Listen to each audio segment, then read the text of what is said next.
Hello दोस्तों, आज मैं आपसे अपनी journey as a postal assistant India post यानी डिपार्टमेंट ऑफ पोस्ट में शेयर करना चाहूँगी। मेरा सिलेक्शन 2018 में हुआ था। 2016 का बैच था हमारा, यानी कि हमारी नोटिफिकेशन जो आई थी वो 2016 की थी और हमने एग्ज़ाम दिया था और हमारा जो रिज़ल्ट आया था उसके बेसिस पे हमें 2018 में ज्वाइनिंग मिली। बेसिकली 2015 और 16 के बैच दोनों एक साथ ही ज्वाइन हुए थे 2018 में। सो गाइस, जब मैंने ज्वाइन किया था तो मुझे मेरी फ़र्स्ट चॉइस ही तेलंगाना था और मुझे तेलंगाना सर्कल मिल गया था। ईज़िली मैं वहाँ पे गई और मुझे ज्वाइन करने के लिए डिविजनल पोस्ट ऑफिस में बुलाया गया था। मैं डिवीज़न ऑफिस गई और वहाँ पे अपने सर्टिफिकेट्स और चीज़ें जो भी सुपरिटेंडेंट थे वहाँ पे दिए, साइन करके उन्होंने मुझे बताया ये आपका ऑफिस है, आपको यहाँ पे ज्वाइन करना है इमीडिएट। तो फिर मैं वहाँ से वो मेमो लेके और गई, चार्ज रिपोर्ट वगैरह दी ज्वाइनिंग की और मैंने वहाँ पे ज्वाइन किया। मेरा फर्स्ट ऑफिस था सिरपुर कागज़ नगर, आदिलाबाद डिवीज़न में था और वहाँ के स्टाफ ने मुझे बहुत सपोर्ट किया। मुझे बहुत अच्छा लगा। मुझे तेलुगु नहीं आती थी, उसके बावजूद वहाँ के लोगों ने मुझे बहुत सपोर्ट किया। मैंने बहुत सारा काम वहाँ पे सीखा। मैंने वहाँ पे MPCM, SP और सब अकाउंट्स, मेल PA सारे तरह के काम किए। ट्रेजरी का काम खुद से किया। एज अ SPM भी मैंने काम किया। तो ये मेरा फर्स्ट HSG ऑफिस था, यहाँ पे मैंने ज्वाइन किया। उसके बाद मेरी इंडक्शन ट्रेनिंग हुई जो कि PTC मैसूर में हुई। होने के बाद 45 डेज़ की ट्रेनिंग थी। अच्छा सिखाते हैं वहाँ पे, अच्छा खाना होता है, बहुत अच्छा हमने वहाँ पे एंजॉय किया।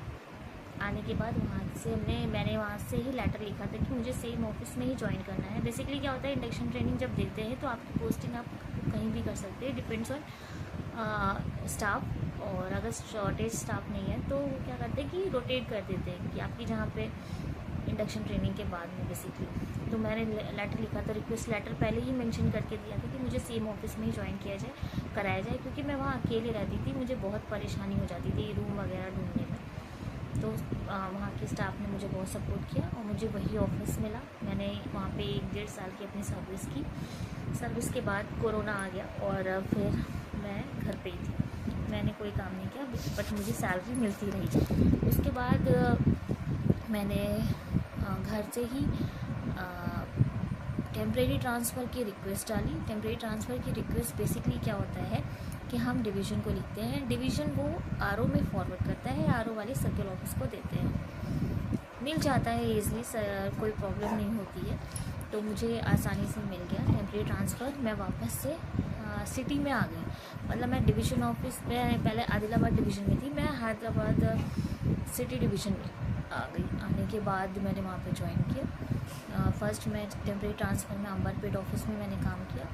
आने के बाद फिर मुझे सिकंदराबाद डिवीज़न में परमानेंट पोस्टिंग मिल गई 1 साल के बाद। उसके बाद मैंने क्योंकि पहले क्या था कि रूल 38 जो भी था वो ऑफलाइन था, तो मैंने ऑफलाइन सारा काम करके अपना रूल 38 ले लिया था, जो कि मेरा इंटर सर्किल था।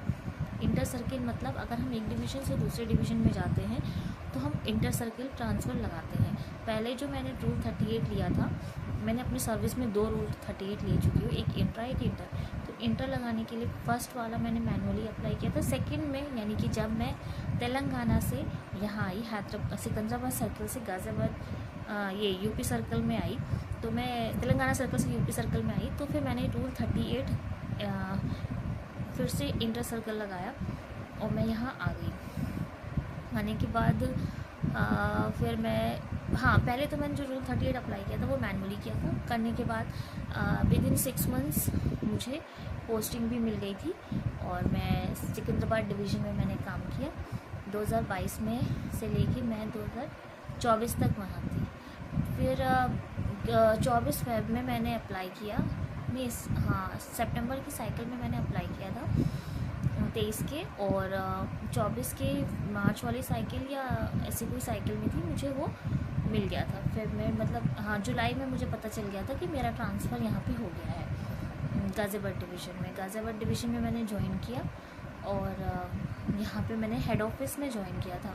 वहाँ पे मैं सब ऑफिसेज़ में ही मैंने काम किया था। लास्ट जो पोस्टिंग मिली थी वो हेड ऑफिस में मिली थी, तो हेड ऑफिस से हेड ऑफिस में ही भेजा गया मुझे। हेड ऑफिस में मैंने काम करके मैंने ये रिक्वेस्ट लगाई कि मैं विलिंगनेस में दी कि मैं डीपीएस ऑफिस में काम करना चाहती हूँ, मतलब आरओ में काम करना चाहती हूँ। तो मुझे मेरे से पूछा गया, मेरा जस्ट लाइट इंटरव्यू टाइप का असिस्टेंट डायरेक्टर सर ने लिया कि आपको कैसा नोटिंग ड्राफ्टिंग का नॉलेज है या नहीं, थोड़े बहुत क्वेश्चन पूछे, तो उन्हें सेटिस्फैक्ट्री लगा और उन्होंने सिलेक्शन कर लिया था। हमसे जॉब प्रोफाइल में मतलब पोस्टिंग प्रोफाइल्स मांगी गई, हमारी क्या क्या एजुकेशन, एकेडमिक ईयर और हमारे परसेंटेज वगैरह मांगे गए थे, ये सारी चीज़ें, और हमारा अपार में कितनी हमें रेटिंग मिली वो भी पूछी गई थी। ये सब सबमिट होने के बाद हमें डीपीएस ऑफिस में मिला, जहाँ पे अभी मैं काम कर रही हूँ। और यहाँ का काम का पूरा ही जैसा यहाँ पे काम किया जाता है ना, मतलब वो हम लोग ऑपरेटिंग ऑफिस से, पब्लिक डीलिंग से डायरेक्टली अब एडमिनिस्ट्रेशन में आ गए, तो बहुत ही डिफरेंस है दोनों में। यहाँ पे रिलैक्सेशन है, काम है, कोई टेंशन नहीं है, पब्लिक की कोई क्या बोलते चिक चिक नहीं है, आराम से सुकून की जॉब है। और सबसे बढ़िया है कि मुझे क्वार्टर मिला हुआ है, तो मेरा घर के पास नहीं है, 200 मीटर के डिस्टेंस में मैं आराम से वॉक करते हुए आ जाती हूँ। और मेरा ये 8 साल का सर्विस का एक्सपीरियंस हो गया है, जो कि बहुत अच्छा था। मैंने बहुत अच्छे से एंजॉय की है अपनी सर्विस।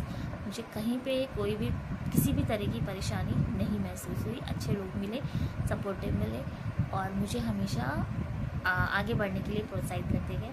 आपको भी मैं, अगर आप लोग पोस्ट असिस्टेंट में ज्वाइन कर रहे हैं तो बेसिक परफेक्टली ज्वाइन कीजिए। इसमें बहुत अच्छी ये जॉब है, स्पेशली लड़कियों के लिए।